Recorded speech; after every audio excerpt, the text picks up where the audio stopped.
एक डेट एक एडवर्टाइजमेंट या एक मूवी ट्रेलर की तरह होती है जिसका काम होता है एक इंसान को दूसरे इंसान के बारे में एक ब्रीफ इंट्रोडक्शन और ये आइडिया देना कि उसके साथ उनका फ्यूचर कैसा होगा। ये वो स्टेज होता है जहां आप ये टेस्ट करते हो कि सामने वाला इंसान आपके लिए कितना सूटेबल या आपके साथ कितना कंपैटिबल है। लेकिन एक अच्छी डेट के भी कई रूल्स होते हैं जिन्हें फॉलो करने से आप अपना समय भी बचा सकते हो और दूसरे इंसान को अच्छे से जान भी सकते हो। Rule number 1, never dive too deep too early. बहुत से लोगों को डीप कॉन्वर्सेशंस काफी पसंद होती हैं क्योंकि इससे वो दूसरों को बहुत अच्छे से जान पाते हैं और अपने बॉन्ड्स में एक डेप्थ ऐड कर पाते हैं। लेकिन जब आप पहली बार किसी इंसान से मिल रहे होते हो तब एकदम से उनकी पर्सनल लाइफ में उतर जाना ये डेटिंग की बिल्कुल गलत अप्रोच है। जिस तरह से जब आप एक रोलर कोस्टर पर बैठते हो तब आप ये विश नहीं करते कि वो राइड एकदम से अपने सबसे डरावने पार्ट पर पहुंच जाए। आपको पहले एक बिल्डअप चाहिए होता है और सिर्फ तभी आप राइड की उस हाईलाइट को अप्रिशिएट कर पाते हो। इसी तरह किसी की जिंदगी में डीप उतरने के लिए भी एक बिल्डअप बहुत जरूरी होता है।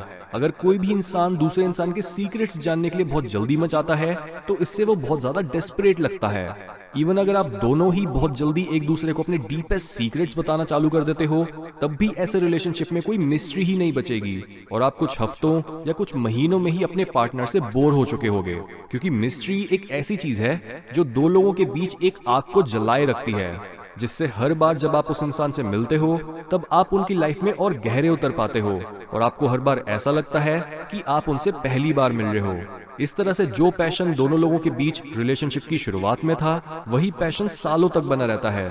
इसलिए खुद को एक मिस्ट्री की तरह प्रेजेंट करो और दूसरे इंसान को आपको एक्सप्लोर करने की अपॉर्चुनिटी दो। Rule number 2, discuss the purpose of the date. जब भी आप एक डेट पर जाते हो उससे पहले भी ये बात होनी चाहिए और डेट पर भी कि आप दोनों मिल क्यों रहे हो, क्या पर्पस है आपके मिलने के पीछे। शुरू में ही इस चीज को क्लियर कर देने से आपका भी टाइम बचता है और सामने वाले का भी। अगर आप बस कैजुअली डेट कर रहे हो और आपका सीरियस होने का कोई इरादा नहीं है तो ये उन्हें बताओ। अगर आपका गोल इस डेट से एक नया सेक्सुअल पार्टनर गेन करना है तो इस बात को भी मत छुपाओ, क्योंकि अगर सामने वाले इंसान की एक्सपेक्टेशन कुछ और है तो बाद में सच जानकर उन्हें बहुत चोट पहुंचेगी। जो भी आपकी मोटिवेशन है उसे छुपाओ मत। कई लोग आपको सीधा सीधा रिजेक्ट कर देंगे लेकिन बहुत से लोग आपको आपकी ऑनेस्टी के लिए अप्रिशिएट भी करेंगे। लेकिन आपके दिमाग में बस इतना होना चाहिए कि आपने किसी को मैनिपुलेट नहीं करना और उनका फायदा नहीं उठाना।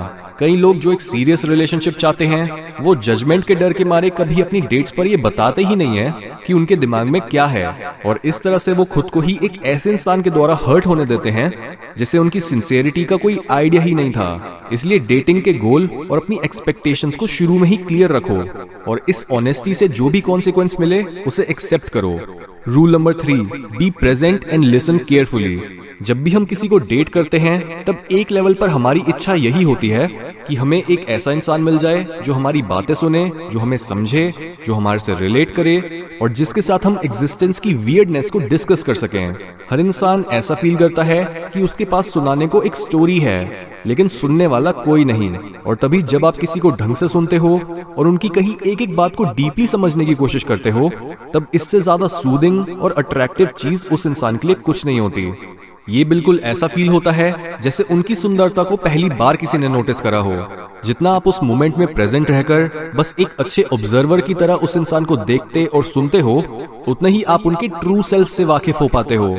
हमारा हर एक शब्द दूसरे शब्द से सच्चाई के धागे से जुड़ा हुआ होता है, जिस वजह से हमारे शब्द तो झूठे हो सकते हैं लेकिन अगर हम इस धागे को पकड़ें यानी किसी इंसान की स्पीच को बस ऑब्जर्व करें तो उसी से हम उनकी पर्सनैलिटी और उनके इरादों को जान सकते हैं। इसलिए अपनी डेट पर फोन को यूज करने या फिर अपना ध्यान इधर उधर घुमाने के बजाय उस इंसान पर ध्यान दो।